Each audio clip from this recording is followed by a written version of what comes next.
നമസ്കാരം. ഇവർക്ക് daily news analysis സ്വാഗതം. നമ്മൾ നോക്കാൻ പോകുന്ന ഹിന്ദു ന്യൂസ് ആർട്ടിക്കിൾസ് ആണ്. ന്യൂസ് നമുക്ക് ഡിസ്കസ് ചെയ്യാനായിട്ട് 4 ഇമ്പോർട്ടന്റ് ആർട്ടിക്കിൾസ് ആണുള്ളത്. സോ ഈ 4 ഇമ്പോർട്ടന്റ് ആർട്ടിക്കിൾസിനകത്ത് ഫസ്റ്റ് ആർട്ടിക്കിൾ ഹിന്ദുവിന്റെ ബിസിനസ് ലൈനിൽ വന്നിരിക്കുന്ന ആർട്ടിക്കിളാണ്. ബാക്കി 3 ആർട്ടിക്കിൾസ് നമുക്ക് ഹിന്ദു ന്യൂസ് പേപ്പറിൽ വന്നിരിക്കുന്ന ആർട്ടിക്കിൾസുമാണ്. So first article security of critical minerals എന്നുള്ളതാണ് ആർട്ടിക്കിൾ ഹെഡ്ലൈൻ ആയിട്ട് വായിക്കാൻ സാധിക്കുന്നത്. ഈ ഒരു ടോപ്പിക്കിൽ ക്രിട്ടിക്കൽ മിനറൽസുമായിട്ട് ബന്ധപ്പെട്ട് പറഞ്ഞിരിക്കുന്നതാണ് ഗവേണൻസുമായിട്ട് ബന്ധപ്പെട്ടും അതുപോലെ ക്രിട്ടിക്കൽ മിനറൽസ് നമുക്ക് ഏറ്റവും കൂടുതൽ ആവശ്യമുള്ള ടെക്നോളജിയുമായിട്ട് ബന്ധപ്പെട്ടാണ്. അതുകൊണ്ടാണ് ജനറൽ സ്റ്റഡീസ് പേപ്പർ 3 എക്കണോമിക്സിന്റെ പെർസ്പെക്റ്റീവിലും ആ ഒരു ടോപ്പിക്കാണ് നമ്മൾ പഠിക്കാൻ പോകുന്നത്. രണ്ടാമത്തെ topic internet shutdowns in India. ഈ ഒരു വർഷം ഈ പറഞ്ഞ പോലെ ഇന്ത്യയിലുണ്ടായ ഇന്റർനെറ്റ് ഷട്ട് ഡൗൺസിന്റെ ഈ പറഞ്ഞ പോലെ നമ്പേഴ്സും കാര്യങ്ങളും നമുക്ക് നൽകിയ ഒരു ഡേറ്റ റിലേറ്റഡ് ആയിട്ടുള്ള ഒരു ടോപ്പിക്കാണ്. ഇത്തരത്തിലുള്ള ഡേറ്റ കൂടുതൽ നമുക്ക് ആവശ്യമുള്ളത് മെയിൻസ് റിലേറ്റഡ് ആയിട്ടുള്ള മീൻസ് എക്സാംസ് ഒക്കെ എഴുതുമ്പോഴൊക്കെയാണ് നമുക്ക് ആവശ്യമുള്ളത്. സോ ഈ ഒരു ടോപ്പിക്ക് ഗവേണൻസ് റിലേറ്റഡ് ആയിട്ട് general studies paper 2 point of വ്യൂലായിരിക്കും നമ്മളിവിടെ പഠിക്കാൻ പോകുന്നത്. ഇന്റർനെറ്റ് ഷട്ട് ഡൗൺസിലൂടെ ഉണ്ടാകുന്ന കൺസേൺസും അങ്ങനെയുള്ള കുറച്ച് കാര്യങ്ങളൊക്കെ ഡീറ്റെയിൽ ആയിട്ട് നമുക്കിവിടെ പഠിക്കേണ്ടതായിട്ടുണ്ട്. ദെൻ മൂന്നാമത്തെ ടോപ്പിക്ക് സ്പേസ് ടെക്നോളജിയുമായിട്ട് ബന്ധപ്പെട്ട് general studies paper 3 point of view പ്രിലിംസിന്റെ പെർസ്പെക്റ്റീവ് ആർട്ടിക്കിളാണ്. സ്പേഡെക്സ് മിഷൻ എന്നുള്ളതാണ് ഈ വർഷം ഈ പറഞ്ഞ ISR കണ്ടക്ട് ചെയ്യാൻ പോകുന്ന ലാസ്റ്റ് മിഷനും കൂടിയാണ് ഈ സ്പേഡെക്സ് മിഷൻ എന്ന് പറയുന്നത്. അത് മാത്രമല്ല ഇന്ത്യക്ക് ഇനി വരാൻ പോകുന്ന ഒരുപാടധികം മിഷനുകളുണ്ട്. എസ്പെഷ്യലി പറയുകയാണെങ്കിൽ നമ്മൾ ഈ പറഞ്ഞ പോലെ ഗഗൻയാൻ മിഷൻ, അതുപോലെ തന്നെ ഈ പറഞ്ഞ പോലെ ഇന്ത്യ ഒരു international space station India plan ചെയ്യുന്നുണ്ട്. അപ്പൊ അതിലേക്കൊക്കെ ഉള്ള ഒരു ടെക്നോളജി ഡെമോൺസ്ട്രേഷൻ കൂടിയാണ് ഈ ഒരു മിഷൻ ആക്ട് ചെയ്യുന്നത്. ഈ ഒരു സ്പേഡെക്സ് എന്ന് പറയുമ്പോഴേക്കും സ്പേസ് ഡോക്കിംഗ് എക്സ്പെരിമെന്റ് എന്നുള്ളതാണ് അതിന്റെ ഫുൾ ഫോം ആയിട്ട് അറിയപ്പെടുന്നത്. അതുകൊണ്ട് തന്നെ ആ ഒരു മിഷന് ഇന്ന് നടക്കാൻ പോകുന്ന ഒരു മിഷന് വളരെയധികം പ്രാധാന്യം ISR കൊടുക്കുന്നുണ്ട്. അപ്പൊ അതിനെക്കുറിച്ച് ഡീറ്റെയിൽസ് നമുക്ക് പ്രിലിംസിന്റെ പെർസ്പെക്റ്റീവിൽ പഠിക്കേണ്ടതുണ്ട്. ദെൻ ഫോർത്ത് ടോപ്പിക്ക് നമുക്കൊരു പ്രിലിംസിന്റെ പെർസ്പെക്റ്റീവ് ആർട്ടിക്കിൾ കൂടി തന്നെയാണത്. അത് സ്കീമുമായിട്ട് ബന്ധപ്പെട്ടാണ്. PM ഇന്റർൺഷിപ്പ് സ്കീമാണ്. എഡ്യൂക്കേഷനുമായിട്ട് ബന്ധപ്പെട്ട് എസ്പെഷ്യലി പറഞ്ഞ പോലെ സ്കിൽ ബേസ്ഡ് എഡ്യൂക്കേഷനൊക്കെ ആയിട്ട് ബന്ധപ്പെട്ട് ഈ വർഷത്തെ ബഡ്ജറ്റിൽ ഗവൺമെന്റ് അവതരിപ്പിച്ച ഒരു സ്കീം കൂടിയാണ് PM ഇന്റേൺഷിപ്പ് സ്കീം. സോ ഈ 4 ടോപ്പിക്കും നമുക്ക് പഠിച്ചതിന് ശേഷം ഇതിൽ നിന്നും ഒരു ടോപ്പിക്കിൽ നിന്നും ഒരു പ്രിലിംസിന്റെ മോഡൽ MCQ സോൾവ് ചെയ്ത് വേണം നമുക്ക് സെഷൻ വൈൻഡ് അപ്പ് ചെയ്യേണ്ടത്. അപ്പോൾ നമുക്ക് ടൈം കളയാണ്ട് സെഷൻ സ്റ്റാർട്ട് ചെയ്തേക്കാം. So first topic with global MOUs India ensures security of critical minerals എന്നുള്ളതാണ് ആർട്ടിക്കിൾ ഹെഡ്ലൈൻ ആയിട്ട് നമുക്ക് വായിക്കാൻ സാധിക്കുന്നത്. അപ്പൊ എന്തായാലും ഈ ഒരു ആർട്ടിക്കിളിൽ പറഞ്ഞിരിക്കുന്ന കാര്യങ്ങളെ കുറിച്ച് മനസ്സിലാക്കുന്നതിന് മുമ്പാദ്യം നമുക്ക് ബാക്ക്ഗ്രൗണ്ട് ആയിട്ട് ക്രിട്ടിക്കൽ മിനറൽസിനെ കുറിച്ചൊന്ന് പഠിച്ചിരിക്കണം. എങ്കിൽ മാത്രമേ ഉള്ളൂ നമുക്ക് ഈ ഒരു ആർട്ടിക്കിൾ എന്താണ് ഈ പറഞ്ഞ ഈ ഒരു ആർട്ടിക്കിളിനകത്തും ന്യൂസ് മാത്രമേ ഉള്ളൂ. പക്ഷേ ഈ ന്യൂസിൽ ഉപരിയായിട്ട് നമുക്ക് ഒരുപാട് കാര്യങ്ങൾ പ്രിലിംസിന് ആവശ്യമായിട്ട് അറിയാം. Okay, so anyway first of all എന്താണ് ക്രിട്ടിക്കൽ മിനറൽ എന്ന് അറിഞ്ഞിരിക്കണം. ആ പേര് പോലെ തന്നെ ക്രിട്ടിക്കാലിറ്റി മീൻസ് വളരെയധികം ആവശ്യമുള്ള മിനറൽ എന്ന് വേണമെങ്കിൽ നമുക്ക് ഇതിനെ മനസ്സിലാക്കിയിരിക്കാം. ആ ആവശ്യകത എന്താണെന്ന് ചോദിച്ചു കഴിഞ്ഞാൽ മെയിൻലി അതിന്റെ ഒരു യൂസേജ് കറണ്ട് സെനാരിയോയിലായിരിക്കത്തില്ല ഒരുപക്ഷെ, ബട്ട് ഫ്യൂച്ചറിൽ ഈ ഒരു മിനറൽസ് ഇല്ലാതെ നമുക്ക് മുന്നോട്ട് പോകാനായിട്ട് സാധ്യത വന്നേക്കത്തില്ല. ബിക്കോസ് അത്രത്തോളം ടെക്നോളജികളിലൊക്കെ തന്നെ അത്രത്തോളം ആവശ്യം ഇത്തരത്തിലുള്ള മിനറലുകൾക്ക് ഉണ്ടായേക്കാം. അപ്പൊ അതുകൊണ്ടിട്ടാണ് ഇങ്ങനെയുള്ള മിനറലുകൾ നമ്മൾ ഐഡന്റിഫൈ ചെയ്തിട്ട് അവയെ ക്രിട്ടിക്കൽ മിനറൽസ് എന്നുള്ള ലേബലിൽ ഐഡന്റിഫൈ ചെയ്തിരിക്കുന്നത്. സോ ഈ ക്രിട്ടിക്കൽ മിനറൽ എന്ന് പറയുമ്പോൾ എയ്തർ മെറ്റാലിക് ആകാം നോൺ മെറ്റാലിക് ആകാം. അത് ശ്രദ്ധിച്ചിരിക്കണം. ആ ഒരു പോയിന്റ് നമുക്ക് പ്രിലിംസിനൊക്കെ ആവശ്യമായിട്ട് മാറിയേക്കാം. കാരണം സ്റ്റേറ്റ്മെന്റ് ആയിട്ട് critical minerals are only metallic minerals അല്ലെങ്കിൽ only metallic minerals can be identify as critical mineral അങ്ങനെയൊക്കെ പറഞ്ഞ് തെറ്റിച്ച സ്റ്റേറ്റ്മെന്റ് ചോദിച്ചേക്കാം. സോ മെറ്റാലിക്കും ആകാം അല്ലെങ്കിൽ നോൺ മെറ്റാലിക്കും ആകാം ഇത്തരത്തിലുള്ള മിനറൽസ് എന്നുള്ള കാര്യം ഓർത്തിരിക്കാം. ഇവയെ പ്രധാനമാക്കുന്നത് ഞാൻ നേരത്തെ പറഞ്ഞു മോഡേൺ ടെക്നോളജീസിൽ അല്ലെങ്കിൽ എക്കണോമീസിലും നാഷണൽ സെക്യൂരിറ്റിയിലും ഒക്കെ തന്നെ ഇത്തരത്തിലുള്ള ഒരു മിനറൽസിന്റെ പങ്കാളിത്തം വളരെ വളരെ കൂടുതലായിരിക്കും. ഇനി ഇത് പ്രൈമറി ആകാം അല്ലെങ്കിൽ പ്രോസസ്ഡ് മിനറൽസും ആകാം. പ്രൈമറി റോ ഫോർമാറ്റിൽ ഉണ്ടാകുന്നതാകാം അല്ലെങ്കിൽ അത്തരത്തിലുള്ള മിനറൽസ് നമ്മൾ പ്രോസസ് ചെയ്തുണ്ടാകുന്നതാകാം ഈ ക്രിട്ടിക്കൽ മിനറൽസ്. അപ്പൊ ആ ഒരു പോയിന്റും പ്രിലിംസിന് ഓർത്തിരിക്കണം. Then a mineral is critical when the risk of supply shortage and associated economic impact is relatively higher than other raw materials. ഞാൻ തുടക്കത്തിൽ പറഞ്ഞത് അതായത് ഈ മിനറൽസ് ഇപ്പം വേണം നമ്മൾ ഉപയോഗിക്കുന്നുണ്ടാവും. ഇപ്പം പക്ഷേ ആ ഒരു മിനറൽസിന് യാതൊരുവിധ പ്രശ്നവും കാര്യങ്ങളൊന്നും ഉണ്ടാവില്ല. ബട്ട് ഫ്യൂച്ചറിൽ ഈ മിനറൽസ് ഈ പറഞ്ഞ ഷോർട്ടേജിൽ വന്നു കഴിഞ്ഞാൽ അതായത് അത്രത്തോളം ആവശ്യമുള്ള ഒരു മിനറൽ ആയിരിക്കും ഇത്. ഈ മിനറൽ ഇല്ലാതെ ആ ടെക്നോളജി മുന്നോട്ട് കൊണ്ടുപോകാനായിട്ട് പറ്റിയെന്ന് വന്നേക്കത്തില്ല. അപ്പൊ അങ്ങനെയുള്ളൊരു മിനറൽസിനെ നമ്മൾ പൊതുവിൽ വിളിക്കുന്ന പേരാണ് ക്രിട്ടിക്കൽ മിനറൽസ്. ഇപ്പൊ ഒരു സിമ്പിൾ ഉദാഹരണം പറഞ്ഞാൽ നിങ്ങൾക്ക് മനസ്സിലാക്കാൻ സാധിക്കും. ലിഥിയം എന്ന് പറയുന്ന ഒരു ക്രിട്ടിക്കൽ മിനറൽ ആയിട്ട് നമ്മൾ ഐഡന്റിഫൈ ചെയ്തിരിക്കുന്നതാണ്. ബിക്കോസ് ലിഥിയം ഇന്ന് നിലവിൽ നമ്മൾ അറിയാം നമ്മൾ യൂസ് ചെയ്യുന്ന മൊബൈൽ ഫോണുകളിൽ അല്ലെങ്കിൽ ഈ പറഞ്ഞ പോലെ ഇപ്പം പുതിയ ടെക്നോളജി എന്ന് പറഞ്ഞാൽ ഇലക്ട്രിക് വാഹനങ്ങളൊക്കെയാണ് വരുന്നത്. അവിടങ്ങളിലൊക്കെ തന്നെ ഈ പറഞ്ഞ പോലെ ബാറ്ററീസിൽ ലിഥിയത്തിന്റെ പ്രസൻസ് ഉണ്ട്. അപ്പൊ ഈ ലിഥിയം ഇപ്പൊ നിലവിലാണെങ്കിൽ ഇന്ത്യക്കാണെങ്കിലും പ്രശ്നമില്ലാതെ മുന്നോട്ട് പോകുന്നുണ്ട്. പക്ഷേ ഫ്യൂച്ചറിൽ ഈ പറഞ്ഞ പോലെ ഓൾ ഓവർ മീൻസ് എല്ലാ രാജ്യങ്ങളും ഇപ്പൊ ഇത്തരത്തിൽ ഇലക്ട്രിക് വാഹനങ്ങളിലേക്കൊക്കെ മാറിക്കഴിയുമ്പോഴേക്കും ലിഥിയത്തിന്റെ ആവശ്യകത കൂടാനുള്ള ചാൻസ് ഉണ്ട്. അന്നൊരു പക്ഷെ നമുക്ക് കിട്ടിയില്ല എങ്കിൽ നമുക്ക് അതിന്റെ ഒരു ഷോർട്ടേജ് വന്നു കഴിഞ്ഞാൽ നമ്മുടെ ഈ പറഞ്ഞ പോലെ ട്രാൻസ്പോർട്ടേഷൻ സെക്ടർ അല്ലെങ്കിൽ മറ്റേ ഈ പറഞ്ഞ പോലെ ഇലക്ട്രോണിക്സ് മേഖലകളൊക്കെ തന്നെ ഈ പറഞ്ഞ പോലെ തടസ്സപ്പെടാനായിട്ടുള്ള ചാൻസ് ഉണ്ട്. അതുകൊണ്ടാണ് നമ്മൾ ലിഥിയത്തിനെ ഒക്കെ തന്നെ ക്രിട്ടിക്കൽ മിനറലായിട്ട് ഐഡന്റിഫൈ ചെയ്തിരിക്കുന്നത്. So countries create their own critical mineral list. അത് ഓർത്തിരിക്കണം. ഓരോ രാജ്യങ്ങൾക്കും അവരുടേതായിട്ടുള്ള ക്രിട്ടിക്കൽ മിനറൽ ലിസ്റ്റ് ഉണ്ടാവും. അല്ലാതെ ഒരു രാജ്യത്തിന്റെ മിനറൽ ലിസ്റ്റ് ആയിരിക്കത്തില്ല മറ്റൊരു രാജ്യത്തിന്റെ ക്രിട്ടിക്കൽ മിനറൽ ലിസ്റ്റ് എന്നുള്ള കാര്യം ഓർത്തിരിക്കുക. അത് ഓരോരുത്തരുടെയും അവരുടെ ആ ഒരു പ്രാധാന്യം അവരുടെ ആ ഒരു സ്ട്രാറ്റജിക് ഇമ്പോർട്ടൻസ് ഒക്കെ മനസ്സിലാക്കിയിട്ട് ഓരോരുത്തരും അവരുടേതായ ക്രിട്ടിക്കൽ മിനറൽ ലിസ്റ്റ് തയ്യാറാക്കുകയാണ് ചെയ്യുന്നത്. ഇത്തരത്തിൽ തയ്യാറാക്കുമ്പോഴേക്കും അത് എക്കണോമിക് ഡെവലപ്മെന്റ് നാഷണൽ സെക്യൂരിറ്റി എല്ലാം മുന്നിൽ കണ്ടുകൊണ്ടിട്ടാണ് ആ ലിസ്റ്റ് തയ്യാറാക്കുന്ന കാര്യം ഓർത്തിരിക്കുക. അത്തരത്തിൽ ഇന്ത്യയുടെ കാര്യത്തിൽ ഈ പറഞ്ഞാൽ നമ്മൾ ക്രിട്ടിക്കൽ മിനറൽസ് ആയിട്ട് ഐഡന്റിഫൈ ചെയ്തിരിക്കുന്ന മിനറൽസിന്റെ പ്രധാനപ്പെട്ട ഉപയോഗം വരെ നമ്മൾ നോക്കി കഴിഞ്ഞാൽ ടെലി കമ്മ്യൂണിക്കേഷൻ ഇലക്ട്രോണിക്സ് മേഖലകൾ എനർജി മേഖലകൾ defence defence, aerospace, transportation, medical, agriculture ഇങ്ങനെയുള്ള മേഖലകളെ പ്രാധാന്യം കൊടുത്തിട്ടാണ് നമ്മൾ ആ മിനറൽസിനെ ഐഡന്റിഫൈ ചെയ്തിരിക്കുന്നത്. സോ അത്തരത്തിൽ ഏകദേശം 30 മിനറൽസ് നമ്മൾ ഐഡന്റിഫൈ ചെയ്തിട്ടുണ്ട്. Starting from antimony, beryllium, bismuth, cobalt, copper, gallium, germanium. ഞാൻ എല്ലാത്തിനെയും വായിക്കുന്നില്ല. Tellurium, tin, titanium, tungsten, vanadium, zirconium, ഈ പറഞ്ഞ പോലെ കാഡ്മിയം, ലിഥിയം ഒക്കെ തന്നെ ഈ പറഞ്ഞ പോലെ അടങ്ങുന്ന ഒരു 30 ക്രിട്ടിക്കൽ മിനറൽ ലിസ്റ്റ് ഇന്ത്യക്ക് ഉണ്ടെന്നുള്ള കാര്യം ഓർക്കാം. ഇതിനകത്ത് ഈ ഒരു വർഷം കുറച്ച് അപ്ഡേഷൻസ് നടന്നിട്ടുണ്ടായിരുന്നു. ലൈക്ക് റീസെന്റ് പറയുവാണെങ്കിൽ നമ്മുടെ ഈ ഒരു മിനറൽസിനൊക്കെ തന്നെ ഗൈഡ് ചെയ്യുന്ന ഇന്ത്യയുടെ നിയമം ഏതാണെന്ന് ചോദിച്ചു കഴിഞ്ഞാൽ mines and minerals development and regulation act of 1957 ആണ് ഉള്ള കാര്യം ഓർക്കാം. ആ ഒരു ആക്ടിന് നമ്മൾ റീസെന്റ് ഒരു മാറ്റം വരുത്തിയിട്ട് ഈ പറഞ്ഞ പോലെ ഇതിൽ ഉൾപ്പെടുന്ന ഒരു 6 ക്രിട്ടിക്കൽ മിനറൽസിന് നമ്മൾ ഈ പറഞ്ഞ പോലെ പ്രൈവറ്റ് പ്ലേയേഴ്സിന് കൂടെ മൈൻ ചെയ്യാനായിട്ടുള്ള അനുവാദം കൊടുത്തിട്ടുണ്ടായിരുന്നു. ഇത്ര നാളും ഈ മിനറലുകൾക്ക് തന്നെ മൈൻ ചെയ്യാനായിട്ടുള്ള അനുവാദം ഗവൺമെന്റ് മാത്രമായിരുന്നു ഉണ്ടായിരുന്നത്. എന്നാൽ ഇതിൽ നിന്നും 6 മിനറലുകൾ ഈ പറഞ്ഞ ലൈക്ക് പറയുവാണെങ്കിൽ lithium, titanium, beryllium, zirconium, niobium, ടാൻഡലം ഇത്തരത്തിൽ 6 മിനറലുകൾക്ക് ഈ പറഞ്ഞ പോലെ നമ്മൾ പ്രൈവറ്റ് പ്ലേയേഴ്സിന് കൂടെ മൈൻ ചെയ്യാനുള്ള അനുവാദം കൊടുത്തിരിക്കുകയാണ്. അതായത് അവയെ നമ്മൾ അറ്റോമിക് മിനറൽ ലിസ്റ്റിൽ നിന്നും മാറ്റുകയാണ് ചെയ്തിട്ടുണ്ടായിരുന്നത്. അപ്പൊ എന്താണ് അറ്റോമിക് മിനറൽസ് എന്ന് ചോദിച്ചു കഴിഞ്ഞാൽ നോർമലി പറഞ്ഞ പോലെ റേഡിയോ ആക്റ്റീവ് എലമെന്റ്സിന്റെ പ്രസൻസ് ഒക്കെ ഉള്ള അല്ലെങ്കിൽ പ്രോപ്പർട്ടീസ് ഉള്ള മിനറലുകൾ നമ്മൾ വിളിക്കുന്ന പേരാണ് അറ്റോമിക് മിനറൽസ്. അപ്പൊ ആ ലിസ്റ്റിൽ നിന്ന് നമ്മൾ ഇവയെ മാറ്റുകയുണ്ടായി. അങ്ങനെ മാറ്റിയത് കൊണ്ടിട്ടാണ് ഇവയ്ക്ക് നിലവിൽ ഈ പറഞ്ഞ പ്രൈവറ്റ് പ്ലേയേഴ്സിനൂടെ മൈൻ ചെയ്യാനുള്ള അനുവാദം ഗവൺമെന്റ് കൊടുത്തിരിക്കുന്ന കാര്യം ഓർത്ത് വെച്ചേക്കാം.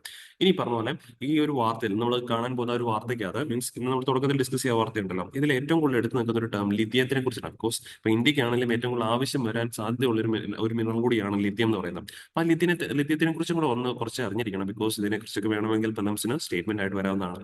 സോ ലിഥിയത്തിന്റെ പ്രോപ്പർട്ടി പറയുവാണെങ്കിൽ ഇറ്റ്സ് നോൺ ഫെറസ് ആണ്. Soft silvery white alkali metal ആണ് ലിഥിയം എന്ന് പറയുന്നത്. ഇതിന്റെ മറ്റൊരു പേരാണ് വൈറ്റ് ഗോൾഡ്. അപ്പം വൈറ്റ് ഗോൾഡ് എന്നറിയപ്പെടുന്ന മിനറൽ ഏതാണെന്ന് ചോദിച്ചാൽ അതും ലിഥിയം ആണെന്നുള്ള കാര്യം ഓർക്കുക. എന്തുകൊണ്ട് വൈറ്റ് ഗോൾഡ് എന്നറിയപ്പെടുന്നു ചോദിച്ചു കഴിഞ്ഞാൽ it is high demand for rechargeable batteries. Rechargeable ബാറ്ററീസിലൊക്കെ തന്നെ നമ്മൾ ഏറ്റവും കൂടുതൽ ഉപയോഗിക്കുന്ന ലിഥിയംസ് ആണ്. ദെൻ ലിഥിയത്തിന്റെ പ്രത്യേകത പറയുകയാണെങ്കിൽ ഇത് ഹൈലി റിയാക്റ്റീവ് ആണ് ആൻഡ് ഫ്ലെയിമബിൾ ആണ്. ഇപ്പോൾ പലപ്പോഴും നമ്മൾ പറയാറില്ല മൊബൈൽ ഫോൺ ആണെങ്കിലും ചാർജ് ചെയ്തുകൊണ്ട് ഉപയോഗിക്കരുത് എന്നൊക്കെ നമ്മൾ പലപ്പോഴും പറയാറുണ്ടല്ലോ. അതിന് കാരണം വേറെ ഒന്നുമല്ല, ലിഥിയം എന്ന് പറയുന്ന ബാറ്ററി എക്സ്പ്ലോഡ് ചെയ്യാനുള്ള ചാൻസ് ഉണ്ട്. ഹൈലി ഫ്ലെയിമബിൾ ആണ്. So it must be stored in vacuum. വാക്വത്തിലാണ് സ്റ്റോർ ചെയ്തിരിക്കുന്നത്. ഇനേർട്ട് അറ്റ്മോസ്ഫിയറിൽ or inert liquid such as purified kerosene or mineral ഓയിലൊക്കെയാണ് ഇത് സ്റ്റോർ ചെയ്ത് വെച്ചിരിക്കുന്നത്. ആ പോയിന്റ് ഓർത്തിരിക്കണം കേട്ടോ. ഹൈലി റിയാക്റ്റീവ് ആൻഡ് ഫ്ലെയിമബിൾ ആണ്. ഇത് സ്റ്റോർ ചെയ്യുന്നത് വാക്വത്തിലാണ് അല്ലെങ്കിൽ ഇനേർട്ട് അറ്റ്മോസ്ഫിയർ അല്ലെങ്കിൽ ഇനേർട്ട് ലിക്വിഡിലാണ്. Like purified kerosene or mineral ഓയിലൊക്കെയാണ് ലിഥിയം സ്റ്റോർ ചെയ്ത് വെക്കുന്നത്.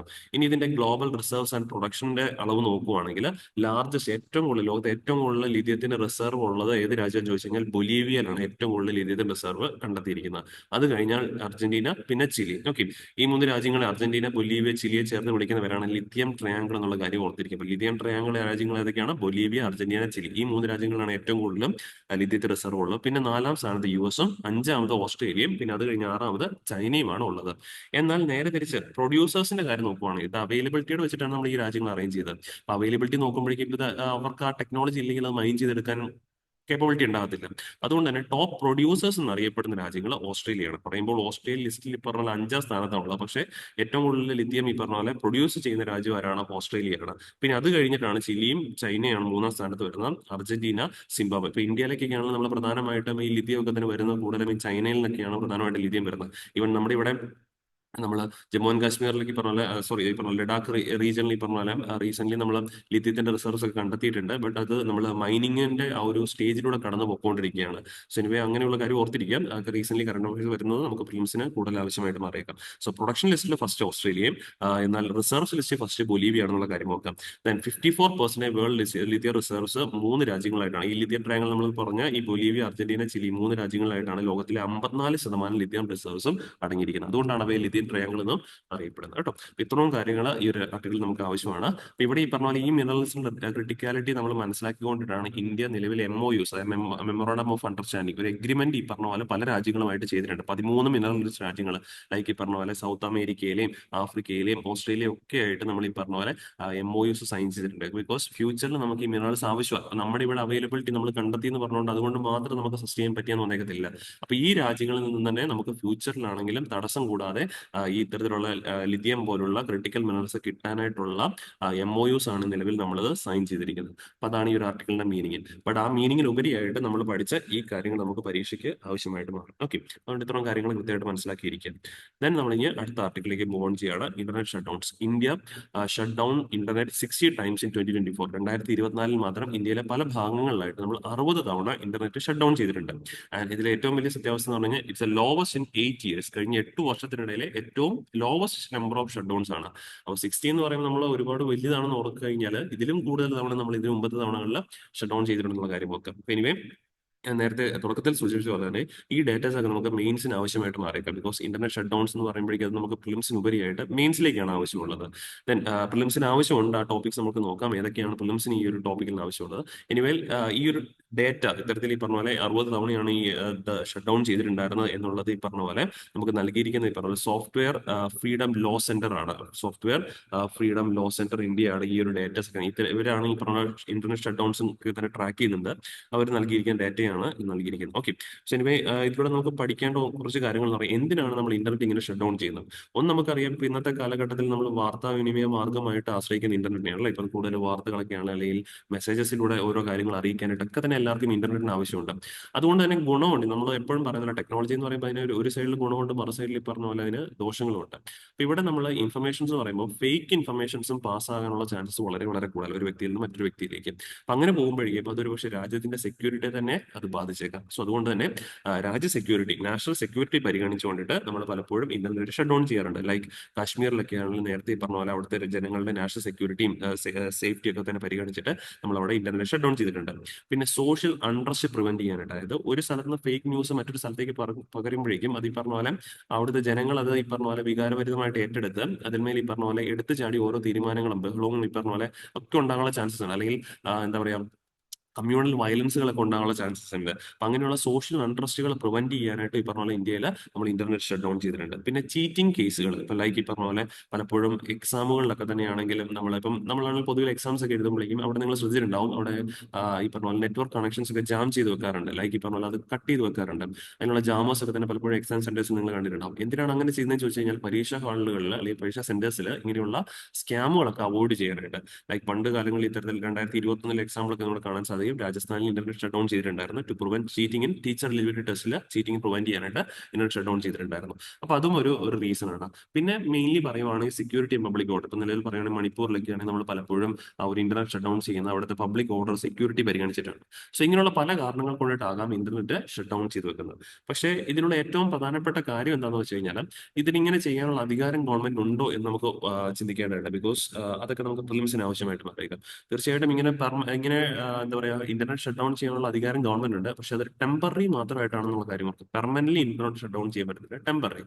സോ അങ്ങനെ ടെമ്പററി പറഞ്ഞ പോലെ സസ്പെൻഡ് ചെയ്യാനുള്ള അധികാരം ഗവൺമെന്റ് നൽകുന്നത് ആക്ട് ഏതാണെന്ന് ചോദിച്ചു കഴിഞ്ഞാൽ temporary suspension of telecom services public emergency of public safety rules 2017 notified under Indian telegraph act of 1885. ഇപ്പം ഇന്ത്യൻ ടെലഗ്രാഫ് ആക്ട് ഓഫ് 1885 പ്രകാരം ഉള്ള temporary suspension of telecom services rules 2017 പ്രകാരമാണ് ഗവൺമെന്റിന് ടെമ്പററി ആയിട്ട്, അതാണ് ടെമ്പററി സൂചിക്കുക, ടെമ്പററി ആയിട്ട് താൽക്കാലികമായിട്ട് അപ് ടു 15 days അഡ്വാൻസ്, ഒറ്റയടിക്ക് 15 ദിവസം വരെ അങ്ങനെ ഇന്റർനെറ്റ് ഷട്ട് ഡൗൺ ചെയ്യാൻ പറ്റുള്ളൂ. അല്ലാതെ അനിശ്ചിത കാലത്തേക്ക് ഈ പറഞ്ഞ ഇന്റർനെറ്റ് ഷട്ട് ഡൗൺ ചെയ്യാനായിട്ട് പറ്റത്തില്ല. സോ ഈ റൂൾസ് പ്രകാരം it provide four temporary shut down of telecom service in region on grounds of public emergency. Public emergency ആവശ്യമെങ്കിൽ ഈ പറഞ്ഞ പോലെ 15 ദിവസം വരെ പോകുന്ന രീതിയിലേക്ക് ഇന്റർനെറ്റ് ഷട്ട് ഡൗൺ ചെയ്യാൻ ഗവൺമെന്റ് അധികാരമുണ്ട്. അത് സെൻട്രൽ ഗവൺമെന്റ് വേണമെങ്കിൽ ചെയ്യാം, അല്ലെങ്കിൽ സ്റ്റേറ്റ് ഗവൺമെന്റ് ചെയ്യാം. പക്ഷേ ഇങ്ങനെ ഒരു ഉത്തരവ് ഇറക്കേണ്ടത് respectively union or state home secretary ആയിരിക്കണം എന്നുള്ള കാര്യം ഓർക്കാം കേട്ടോ. അപ്പൊ ഈ പോയിന്റ് പ്രിലിംസിന് ആവശ്യം അറിയിക്കാം.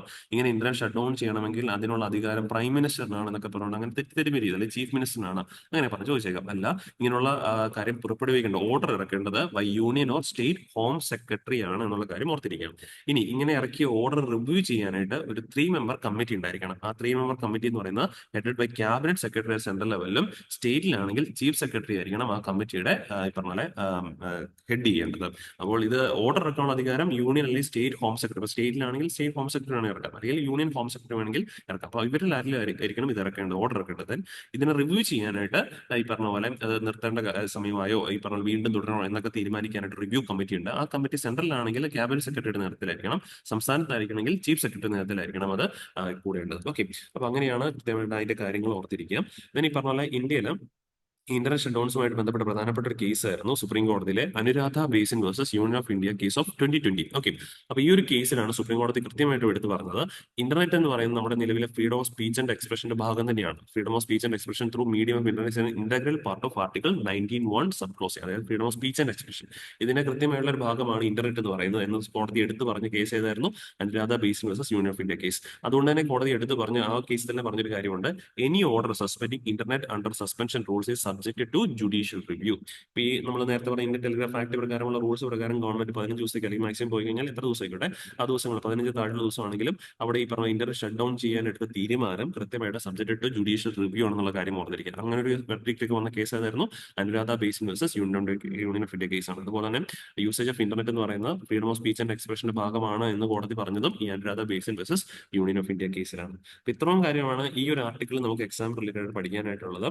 ഇനി പറഞ്ഞ നമ്പേഴ്സിന്റെ കാര്യം പറഞ്ഞ 60 ടൈംസ് ഉണ്ട് എന്നുള്ളതൊക്കെ നമുക്ക് മെയിൻസിന് ആവശ്യമാണ്. ബട്ട് ഫിലിംസിന്റെ പെർസ്പെക്റ്റീവ് നോക്കുമ്പോഴേക്കും പിന്നെ ഈ റീസൺസും നമുക്ക് കൃത്യമായിട്ട് ആവശ്യമാണ്. ദെൻ ഈ പറഞ്ഞ പ്രൊവിഷൻസ് കൃത്യമായിട്ട് പഠിച്ചിരിക്കണം. ഫിലിംസിന് ചോദിക്കാൻ വളരെ വളരെ ചാൻസ് കൂടുതലാണ്. ദെൻ ഈ ഒരു കേസ് ജഡ്ജിന് പിന്നെ ഏറ്റവും ലാസ്റ്റ് ആയിട്ട് ഈ ഒരു ആർട്ടിക്കിൾ നമുക്ക് നോക്കാനായിട്ടുള്ളത് ഇതിന്റെ ഇമ്പാക്ട് ആണ്. ഇതിൽ നമ്മൾ ഇന്റർനെറ്റ് ഷട്ട് ഡൗൺ ചെയ്യുമ്പോൾ ഉണ്ടാകുന്ന ഇമ്പാക്റ്റുകൾ മൾട്ടിപ്പിൾ ലെവലിൽ നമുക്ക് ഇമ്പാക്ട് ഉണ്ടായിരിക്കാം. ലൈക്ക് ഫസ്റ്റ് ഓഫ് ഓൾ പറയുകയാണെങ്കിൽ എക്കണോമിക് ലോസ് ഉണ്ടാവും അല്ലെ.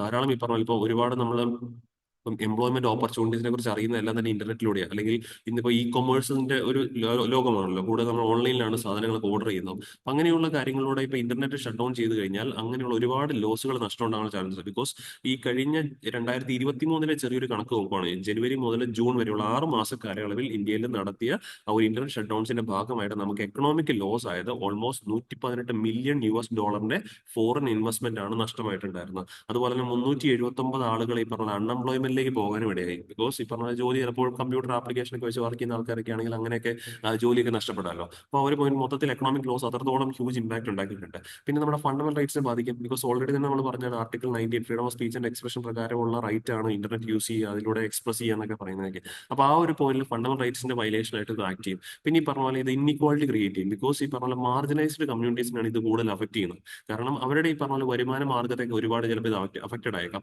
അങ്ങനെ വരുമ്പോഴേക്കും ഇവിടെ ഇൻകത്തിന്റെ പേരിലൊക്കെയുള്ള വെൽത്തിന്റെ ഒക്കെ തന്നെ ഇൻഇക്വാളിറ്റി ഒരുപാട് ഉണ്ടാകാനുള്ള ചാൻസുകൾ വളരെ വളരെ കൂടുതലാണ്. പിന്നെ ഡിസാസ്റ്റർ മാനേജ്മെന്റ് ബാധിച്ചേക്കാം. ബിക്കോസ് നമ്മളിപ്പോൾ ഒരിടത്ത് ഇന്റർനെറ്റ് ഷട്ട് ഡൗൺ ചെയ്ത് വിചാരിച്ചു, എന്തെങ്കിലും പെട്ടെന്ന് ഒരു ഡിസാസ്റ്റർ എടുത്തുണ്ടായി, അതിനെക്കുറിച്ചുള്ള അറിയിപ്പുകൾ ജനങ്ങൾ ഇപ്പം കാരണം എല്ലാ ഈ അറിയിപ്പുകൾ നമ്മൾ ഇന്റർനെറ്റിലൂടെ ഇപ്പം വാട്സപ്പിലൂടെ ആയാലും അല്ലെങ്കിൽ ഇൻസ്റ്റാഗ്രാമിൽ ഇങ്ങനെയുള്ള ഈ അറിയിപ്പുകളൊക്കെ കൂടുതലും ഡിജിറ്റൽ ഫോർമാറ്റിലൂടെയാണ്. അപ്പൊ എവിടെയെങ്കിലും ഒരു ദുരന്തം എന്തെങ്കിലും ഉണ്ടായിട്ടുണ്ടെങ്കിൽ അതിനെക്കുറിച്ച് പെട്ടെന്ന് ഈ പറഞ്ഞ പോലെ ആളുകളെ അറിയിക്കാനായിട്ട് അല്ലെങ്കിൽ പുറം ലോകം അങ്ങനെ വിവരം അറിയാനായിട്ടൊക്കെ തന്നെ ഒരുപാട് സമയം എടുത്തേക്കാം, അല്ലെങ്കിൽ അറിയാൻ പറ്റാതെ വന്നേക്കാം എന്നുള്ളതും ഇങ്ങനെ ഇന്റർനെറ്റ് ഷട്ട് ഡൗൺസിന്റെ പ്രശ്നങ്ങളാണ്. അതായത് ഏർലി വാർണിംഗിന്റെ കാര്യങ്ങളൊക്കെ തന്നെ ഈ പറഞ്ഞ പോലെ പ്രശ്നങ്ങളായേക്കാനുള്ള ചാൻസസും വളരെ വളരെ കൂടുതലാണ്. സോ ഇത് പല ഇമ്പാക്റ്റുകൾ ഉണ്ടായേക്കാം. എക്കണോമിക് ലോസ്, ഫണ്ടമെന്റൽ റൈറ്റ്സിനെ ബാധിക്കാം, ഇൻഇക്വാളിറ്റി രൂക്ഷമാക്കിയേക്കാം, ദെൻ ഡിസാസ്റ്റർ മാനേജ്മെന്റ് ഒക്കെ തന്നെ അത് പ്രശ്നം സൃഷ്ടിക്കാനുള്ള ചാൻസുകൾ വളരെ വളരെ കൂടുതലാണ്. ഇത്രയും കാര്യമാണ് ഈ ഒരു ആർട്ടിക്കിൾ നമുക്ക് എക്സാമിനായിട്ട് പ്രിലിംസിന്റെ മെയിൻസിന്റെ പെർസ്പെക്റ്റീവ് ആയിട്ട് പഠിക്കാനായിട്ടുള്ളത്. Okay, then moving on to the next article ISROയുടെ ആർട്ടിക്കിൾ ആണ്. ഡിഫൻസ് സ്പേസുമായിട്ട് ബന്ധപ്പെട്ട ആർട്ടിക്കിൾ ആണ്. So ISRO to sign off 2024 with space docking experiment mission today. Space docking എക്സ്പെരിമെന്റിന്റെ ഫുൾ ഷോർട്ട് ആയിട്ടാണ് സ്പേഡെക്സ് എന്ന ഈ മിഷന് പേര് കൊടുത്തിരിക്കുന്നത്. എനിവേ ഫസ്റ്റ് ആൻഡ് ഫോർമോസ്റ്റ് ഈ ഒരു നമ്മളൊരു ISROയുടെ മിഷനൊക്കെ പഠിക്കുമ്പോഴേക്കും അതിന്റെ ജസ്റ്റ് PSLVയുടെ ജസ്റ്റ് നമ്പർ എന്ന് അറിഞ്ഞിരിക്കുക. സോ PSLV C60 റോക്കറ്റ് ഉപയോഗിച്ചിട്ടാണ് നമ്മൾ ഇന്നിപ്പോൾ ഇത് ലോഞ്ച് ചെയ്യാനായിട്ട് പോകുന്ന മിഷൻ സ്പേഡെക്സ് മിഷനാണ്. ഈ ഒരു മിഷൻ ഇത്രത്തോളം പ്രാധാന്യം അർഹിക്കുന്ന വേറൊന്നുമല്ല. ഞാൻ തുടക്കത്തിൽ നേരത്തെ ഈ പറഞ്ഞ ഇൻട്രൊഡക്ഷൻ പറഞ്ഞ സമയത്ത് പറഞ്ഞിട്ടുണ്ടായിരുന്നു, ഈ ഒരു മിഷൻ ഇനി വരാൻ പോകുന്ന ISROയുടെ മിഷൻസിന് ഫ്യൂച്ചർ മിഷൻസിലേക്കുള്ള ഒരു ഫ്യൂല് കൂടിയാണ് ബേസിക്കലി. അതായത് ഇതിന്റെ സക്സസ് അനുസരിച്ചിരിക്കും അടുത്ത് ഈ പറഞ്ഞ പോലെ വരാൻ പോകുന്ന മിഷൻസിലേക്കുള്ള ഒരു ചുവടുവെപ്പാണ് തീർച്ചയായിട്ടും ഇത്. ലൈക്ക് ഇന്ത്യയുടെ ഈ പറഞ്ഞ പോലെ മാൻഡ് മിഷനായ ഗഗൻയാൻ മിഷനിലേക്കും അതേപോലെ തന്നെ ഈ പറഞ്ഞ പോലെ ഇന്ത്യയുടെ സ്വന്തമായിട്ടുള്ള സ്പേസ് സ്റ്റേഷൻ പറഞ്ഞ പോലെ അതിലേക്കൊക്കെയുള്ള ഈ പറഞ്ഞ പോലെ ഒരു എന്താ പറയാ ഒരു റോഡ് മാപ്പ് കൂടിയാണ് ഈ ഒരു മിഷൻ എന്ന് പറയുന്നത്. ഈ ഒരു മിഷനകത്ത് ഡെമോൺസ്ട്രേഷന്റെ ഭാഗമായിട്ട് നമ്മൾ രണ്ട് സാറ്റലൈറ്റുകളാണ് ഇതിനകത്ത് ഉപയോഗിച്ചിരിക്കുന്നത്. രണ്ട് സാറ്റലൈറ്റുകൾ എന്ന് പറയുമ്പോഴേക്കും രണ്ട് സാറ്റലൈറ്റ് പോലെ ഈ പറഞ്ഞ സാറ്റലൈറ്റ്സ് ലൈക്ക് പേരെന്ന് പറയുമ്പോഴേക്കും ഒന്ന് ചേസറും, സാറ്റലൈറ്റ് എന്ന് വിളിക്കാൻ പറ്റത്തില്ല, ഇതിനെ ടു സ്മോൾ സ്പേസ് ക്രാഫ്റ്റ് എന്നാണ് വിളിക്കാൻ പറ്റുന്നത്. സ്പേസ് ക്രാഫ്റ്റ് ആയ ചേസറും അതേപോലെ ടാർഗറ്റുമാണ് ഫസ്റ്റ് ആൻഡ് ഫോർമോസ്റ്റ് ഇതിനെ ലോഞ്ച് ചെയ്യാനായിട്ട് ഉദ്ദേശിക്കുന്നത്. ലോഞ്ച് ചെയ്യും ഇതിനകത്ത് ഇന്റർണൽ കോഡിനെയും SDX-01 SDX-02 ആണ്. ബട്ട് ഇതിനെ അറിയപ്പെടുന്നത് ചേസറും ടാർഗറ്റുമാണ്. ഇത് ഏകദേശം 470 കിലോമീറ്റർ ഇവിടുന്ന് ഭൂമി ലോയർ ഓർബിറ്റ് ആണ്. 470 കിലോമീറ്റർ ഉള്ള സർക്കിൾ ഓർബിറ്റിലായിരിക്കും ഇതിനെ വിക്ഷേപിക്കുന്നത്. രണ്ടും ഏകദേശം 220 കിലോഗ്രാം ഭാരമുള്ളവയാണ് ഈ സ്പേസ് ക്രാഫ്റ്റുകൾ. ദെൻ ചെറിയൊരു ടൈം ഗ്യാപ്പിലായിരിക്കും ഇവയെ വിക്ഷേപിക്കുന്നത്. എന്നിട്ട് ഈ പറഞ്ഞ പോലെ പോലെ ഇതിനകത്ത് പറഞ്ഞ പോലെ ഈ ഒരു പിക്ചർ നിങ്ങൾക്ക് കാണാൻ സാധിക്കും. ഇത് ജസ്റ്റ് പിക്ചോറിയൽ പ്രസന്റേഷൻ ആണ്, ഒരു എന്താ പറയുക തീമാറ്റിക് റിപ്രസെന്റേഷൻ ആണ്. ഇവിടെ നിങ്ങൾക്ക് കാണാൻ സാധിക്കുന്ന പോലെ രണ്ട് സ്പേസ് ക്രാഫ്റ്റ് ചേസറും ടാർഗറ്റും ഒരു ചെറിയൊരു ഗ്യാപ്പിലായിരിക്കും ഇവ ലോഞ്ച് ചെയ്യുന്നത്.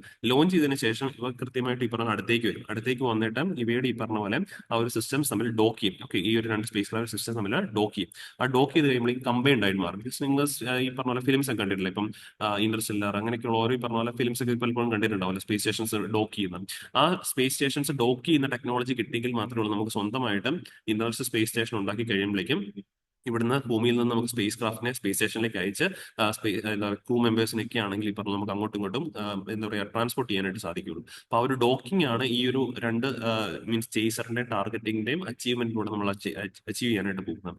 ഇനി ആ ഒരു അച്ചീവ്മെന്റ് നടക്കുന്നുണ്ട് ഈ ഒരു മിഷനകത്ത്. പിന്നെ അതുപോലെ തന്നെ ഏകദേശം ഒരു 24 സാറ്റലൈറ്റിനോട് ഇതിനകത്ത് ലോഞ്ച് ചെയ്യുന്നുണ്ട്. ഇപ്പൊ രണ്ട് സാറ്റലൈറ്റ് ലോവർ ഓർബിറ്റിൽ ലോഞ്ച് ചെയ്യും. അത് ഫർദർ ഓൺ മുകളിലേക്ക് ചെന്ന് കഴിയുമ്പോഴേക്ക് ഏകദേശം 24 സാറ്റലൈറ്റ്സ്, അതിനകത്ത് 14 10 ഈ പറഞ്ഞ ISROയുടെ, ബാക്കി 14 ഇവിടെയുള്ള മറ്റ് സ്ഥാപനങ്ങളുടെയൊക്കെ പ്രൈവറ്റിന്റെയും അതുപോലെ ഈ പറഞ്ഞ പോലെ എഡ്യൂക്കേഷൻ ഇൻസ്റ്റിറ്റ്യൂഷൻസും ഒക്കെ ആയിട്ട് ലോഞ്ച് ചെയ്യുന്നുണ്ട്. അപ്പൊ ഇവ മൾട്ടിപ്പിൾ ലോഞ്ചിങ്ങും ഇതിനോടൊപ്പം നടക്കുന്നുണ്ടെന്നുള്ള കാര്യം ഓർത്തിരിക്കാം. ഏറ്റവും പ്രധാനമായിട്ട് ഇതിനകത്ത് നോക്കുന്നത് ഈ ഒരു ചേസറിന്റെയും ടാർഗറ്റിന്റെയും ഈ പറഞ്ഞ ലോഞ്ചിങ് ആണ്. അത് സക്സസ് ആയി മാറിക്കഴിഞ്ഞാൽ നമുക്ക് വരാൻ പോകുന്ന മിഷൻസ് ലൈക്ക് ഈ പറഞ്ഞ ഗഗൻയാൻ മിഷൻ, അതുപോലെ തന്നെ നമ്മുടെ ഇന്റർനാഷണൽ സ്പേസ് സ്റ്റേഷന്റെ ഒക്കെ തന്നെ മൊഡ്യൂളിന് ഒരുപാടധികം ശക്തി പകരുന്ന മിഷനായിട്ട് ഇത് മാറുന്നുണ്ട്. സോ എനിവേ നമ്മൾ പറഞ്ഞ കാര്യങ്ങളാണ് മെയിൻലി ഈ ഒരു ഒറ്റ സ്ലൈഡിനകത്ത് കാണാൻ സാധിക്കും. ടു സ്പേസ് ക്രാഫ്റ്റ്സ് ആണ്, ചേസറും ടാർഗറ്റും. ഇതിന്റെ കീ ഒബ്ജക്റ്റീവ് എന്ന് പറഞ്ഞു കഴിഞ്ഞാൽ ഈ execute A complex and autonomous docking procedure ആണ്. കോംപ്ലക്സ് ആയിട്ടുള്ള ഓട്ടോണമസ് ആയിട്ടുള്ള ഒരു ഡോക്കിംഗ് പ്രൊസീജിയർ ആണ് ഇതിന് നടക്കാൻ പോകുന്നത്. ഇത് വരാൻ പോകുന്നത് നമ്മുടെ ഈ പറഞ്ഞ പോലെ ഹ്യൂമൻ സ്പേസ് ഫ്ലൈറ്റിലേക്കും അതുപോലെ തന്നെ നമ്മുടെ ഭാരതീയ അന്തരീക്ഷ സ്റ്റേഷൻ, നമ്മുടെ സ്വന്തം സ്പേസ് സ്റ്റേഷൻ ഭാരതീയ അന്തരീക്ഷ സ്റ്റേഷൻ, ഇതിലേക്കൊക്കെ ഉള്ള ഈ പറഞ്ഞ പോലെ ഒരു നാഴികക്കല്ലായിരിക്കും ഈ ഒരു മിഷൻ എന്നുള്ള കാര്യം ഓർത്തിരിക്കുക. അപ്പൊ അതാണ് അത്. വൺസ് ഈ പറഞ്ഞ പോലെ സക്സസ്ഫുൾ ആണ്, തീർച്ചയായിട്ടും നമുക്ക് നാളത്തെ പത്രങ്ങളിലും ഈ ഒരു ആർട്ടിക്കിളിനെ കുറിച്ച് ഫർദർ ഓൺ ഡീറ്റെയിൽ ആയിട്ട് പഠിക്കാനായിട്ട് സാധിക്കും. അപ്പൊ ഇന്ന് വാർത്ത കേൾക്കുമ്പോഴേക്കും കുറച്ച് കാര്യങ്ങൾ മനസ്സിലാക്കാനായിട്ട് ഇത്രയും പോയിന്റ് ഇതിനെക്കുറിച്ച് അറിഞ്ഞിരുന്നേക്കാം കേട്ടോ. ഇത്രയാണ് PSLV റോക്കറ്റ് ആണ് ഇതിനകത്ത് ഉപയോഗിക്കുന്ന കാര്യം കൂടി ഓർത്ത് വെച്ചേക്കാം. ലോഞ്ച് ചെയ്യാൻ പോകുന്ന ലോവർ ഓർബിറ്റിലേക്കാണ്. സോ ദെൻ നമ്മുടെ ലാസ്റ്റ് ആർട്ടിക്കിൾ ആണ് central gets 6.21 lakh applications under PM internship scheme. ഈ ഒരു ആർട്ടിക്കിളിനകത്ത് പ്രിലിംസിന്റെ പെർസ്പെക്ടീവ് ആർട്ടിക്കിളാണ്. അപ്പൊ ഇത് നമ്മൾ ഈ ഒരു സ്കീമിനെ കുറിച്ച് കൃത്യമായിട്ട് മനസ്സിലാക്കിയിരിക്കുക. അപ്പൊ സ്കീമുകളെ കുറിച്ച് പഠിക്കുമ്പോൾ ആദ്യം നോക്കേണ്ടത് ഏത് മിനിസ്ട്രിയാണ് റൺ ചെയ്യുന്നുള്ള കാര്യം. മിനിസ്ട്രി ഓഫ് കോർപ്പറേറ്റ് അഫയേഴ്സ് കേട്ടോ. Ministry of corporate affairs, even though എഡ്യൂക്കേഷനായിട്ട് ബന്ധമുണ്ടെങ്കിലും എഡ്യൂക്കേഷൻ അല്ല, മിനിസ്ട്രി ഓഫ് കോർപ്പറേറ്റ് അഫയേഴ്സ് മിനിസ്ട്രിയാണ് ഈ ഒരു സ്കീം റൺ ചെയ്യുന്നത്. നമ്മൾ ആപ്ലിക്കേഷൻസ് ഒക്കെയാണ് മിനിസ്ട്രി ഓഫ് കോർപ്പറേറ്റ് അഫയേഴ്സിന്റെ മിനിസ്ട്രിയിലാണ് ഈ ഒരു PM ഇന്റേൺഷിപ്പ് സ്കീമിനെ കുറിച്ചൊക്കെ നമ്മൾ എൻറോൾ ചെയ്യേണ്ടത്. ഇവിടങ്ങളിൽ ബേസിക്കലി ഉദ്ദേശിക്കുന്നത് വേറെ ഒന്നുമല്ല. ഇപ്പൊ നമ്മുടെ നാട്ടിലെ കുട്ടികൾ എസ്പെഷ്യലി ഇപ്പം എന്താ പറയുക ഗ്രാജുവേറ്റ് ഒക്കെ തന്നെ കഴിഞ്ഞു വരുമ്പോഴേക്കും കുട്ടികൾക്ക് ജോലി നേടാനുള്ള ചാൻസുകൾ ഈ പറഞ്ഞ വളരെ വളരെ പ്രയാസകരമാണ്. ബിക്കോസ് തിയറട്ടിക്കൽ നോളജ് ഉണ്ടാവും, ബട്ട് ഈ പറഞ്ഞ പോലെ പ്രാക്ടിക്കൽ നോളജ് കുട്ടികൾക്ക് വളരെ വളരെ കുറവാണ്. റിയൽ ലൈഫ് ബിസിനസ് എൻവയോൺമെന്റ് ഈ പറഞ്ഞ പോലെ വളരെ വളരെ കുറവാണ്. അപ്പൊ ആ പ്രശ്നം പരിഹരിക്കാനായിട്ട് കൂടുതൽ അവർക്ക് ജോലി സാധ്യത നേടിക്കൊടുക്കുന്നതിന്റെ ഭാഗമായിട്ടാണ് ഈ ഒരു സ്കീം ഗവൺമെന്റ് റോൾ ഔട്ട് ചെയ്തിരിക്കുന്നത്. ഈ വർഷത്തെ ബഡ്ജറ്റിനകത്താണ് ഗവൺമെന്റ് ഇത് റോൾ ഔട്ട് ചെയ്യുന്നത്. അപ്പൊ ഇതിന്റെ ഭാഗമായിട്ട് നമ്മുടെ ഇവിടുത്തെ സെലക്ടഡ് ടോപ്പ് 500 കമ്പനികളിൽ 500 കമ്പനീസിൽ ഈ പറഞ്ഞ കുട്ടികൾക്ക് എൻറോൾ ചെയ്യാനായിട്ട് സാധിക്കും.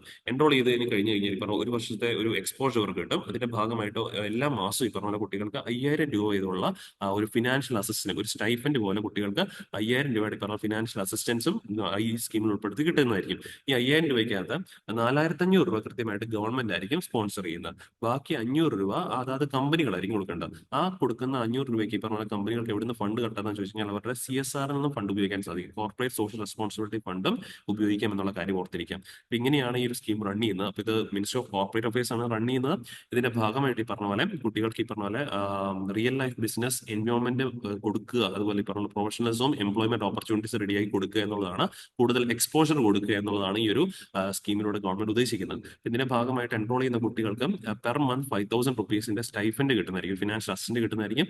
അതിനകത്ത് ഈ പറഞ്ഞ പോലെ 4500 റുപ്പീസ് ഈ പറഞ്ഞ പോലെ 12 മാസങ്ങളിലേക്കാണ് കൊടുക്കുന്നത്. അതിൽ 4500 രൂപ സെൻട്രൽ ഗവൺമെന്റ് പേ ചെയ്യും. ബാക്കി പറഞ്ഞ 500 രൂപ അതായത് കമ്പനികളായിരിക്കും കുട്ടികൾക്ക് എവിടെയാണ് ഏത് കമ്പനിയാണ് നമ്മൾ എൻറോൾ ചെയ്യുന്നത് ആ കമ്പനി ആയിരിക്കും ആ 500 ബാക്കി ബാലൻസ് 500 റുപ്പീസ് കൊടുക്കുന്നത്. അതിന് വേണ്ടിയിട്ട് കമ്പനികൾക്ക് ഏത് ഫണ്ട് ഉപയോഗിക്കാം, അവരുടെ CSR fund, corporate social responsibility fund ഉപയോഗിക്കുക എന്നുള്ള കാര്യം കൂടി കൃത്യമായിട്ട് ഓർത്തിരിക്കാം. അപ്പം ദെൻ ഇത്രയാണ് ഈ പറഞ്ഞ പോലെ ഇപ്പൊ ഇതിന്റെ ഭാഗമായിട്ട് ഈ വർഷം ഗവൺമെന്റ് മാറ്റി വെച്ചിരിക്കുന്ന 1.2 ലക്ഷം ഓപ്പർച്യൂണിറ്റീസ് ആണ്. ഇതിന് വേണ്ടിയിട്ട് ഏകദേശം 6.21 ലക്ഷം ആപ്ലിക്കേഷൻസ് ആണ് ഗവൺമെന്റ് കിട്ടിയിരിക്കുന്ന കാര്യം ഓർത്തിരിക്കും. അത്രയാണ് ഈ ഒരു ആർട്ടിക്കിളിൽ നമുക്ക് കൃത്യമായിട്ട് മനസ്സിലാക്കാനായിട്ടുണ്ടായിരുന്നത്.